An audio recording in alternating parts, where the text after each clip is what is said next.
Een wedstrijd op speeldag 11 van de Betcenter Futsal League tussen de derde en de vierde in de stand. Charleroi en Herentals, dat moest vuurwerk geven. Dat kon niet anders dan vuurwerk geven. Het moest een wedstrijd worden waarin door beide ploegen die overwinning moest worden geambieerd. Voor Herentals om de kloof, het kleine kloofje tussen hunzelf en Charleroi te dichten. 3 punten was dat. En voor Charleroi om die kloof verder uit te diepen en op 6 punten te brengen. Het was een heerlijk begin. Met wat mooie acties. Van Wilde zagen we een poging van Gislanti. Ja, die het doelkader even ging testen. En dan die openingsgoal van Atsouli. We hebben 8 minuten moeten op wachten in deze partij. Aangever was Gislanti. Atsouli de afwerker. De ban is gebroken, denk je dan. Maar we zien 2 ploegen met een ijzersterke organisatie in die eerste helft. Er worden wel pogingen ondernomen. Maar de 2 keepers met name Mustafa Idrissi en Moratalawi doen uitstekend werk. En ook ja, de rest van het pak, die organisatie die langs beide kanten op punt bleef staan. Ja, dat maakt dat je dus met een 1-0 tussenstand gaat rusten. En alles openlaat voor een interessante tweede helft. Lang duurt dat feest niet voor Herentals. Want in die tweede helft is er El Gajoui die al in de eerste minuut de score voor de thuisploeg vertummelt. Mooi uitgespeelde actie van de Carolo's. En die op dat elan verder gaan. En even later, 2 minuten om precies te zijn, met Dabi de score nog verder uitdiepen. Aangever nu deze keer El Gajoui. Dabi de afwerker. 3-0. De wedstrijd begint langzaam maar zeker in een definitieve plooi te vallen. Ook al omdat Idrissi heel vaak mee oprukt, heel diep mee in die wedstrijd gaat zich mengen. En daardoor komen er offensieve mogelijkheden met Wilde. Onder meer 4-0 in de zevende minuut, zijn 16e van het seizoen. Herentals geeft niet op, blijft strijden, blijft moedig proberen om alsnog te pogen die achterstand, die kloof terug dicht te maken. En krijgt uiteindelijk wel loon naar werk. En dan moeten ze daar dik 6 minuten voor vroeten en wurgen om door die erg stugge, goed georganiseerde defensie van Charleroi geraken. Het is Ali Bouri met zijn 6e treffer van het seizoen op aangeven van Ignacio, die er 4-1 van maakt.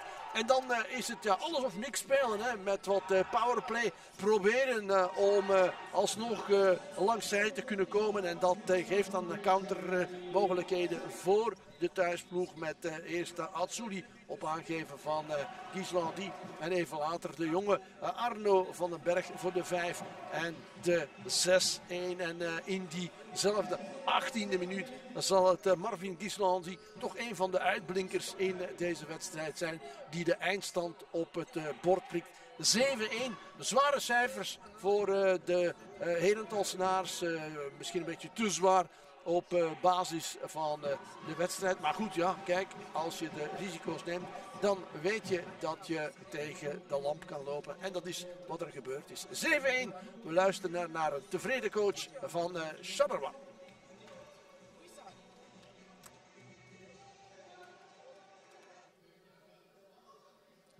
Voilà, Luis Arana, eh bien 2023 commence très bien. Une victoire en quart de finale de la Coupe et un succès contre un concurrent direct pour les playoffs.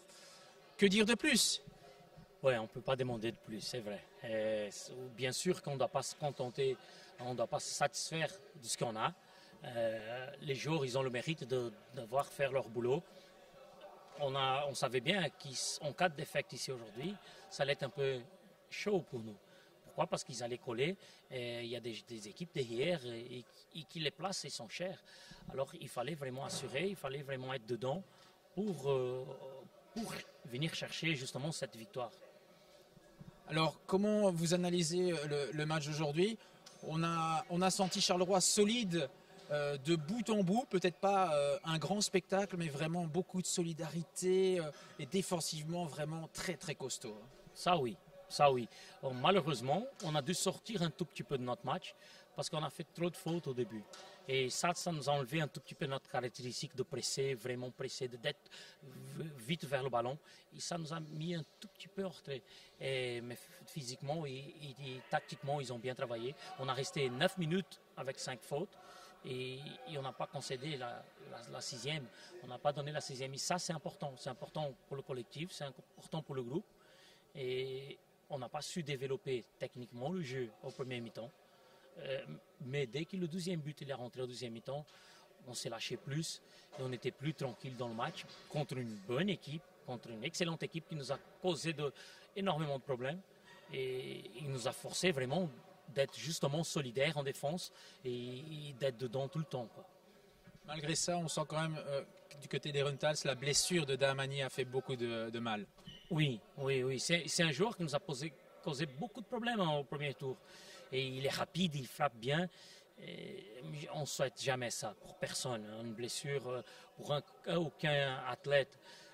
J'espère qu'il va se rétablir vite et qu'il puisse retourner sur le parquet, quoi.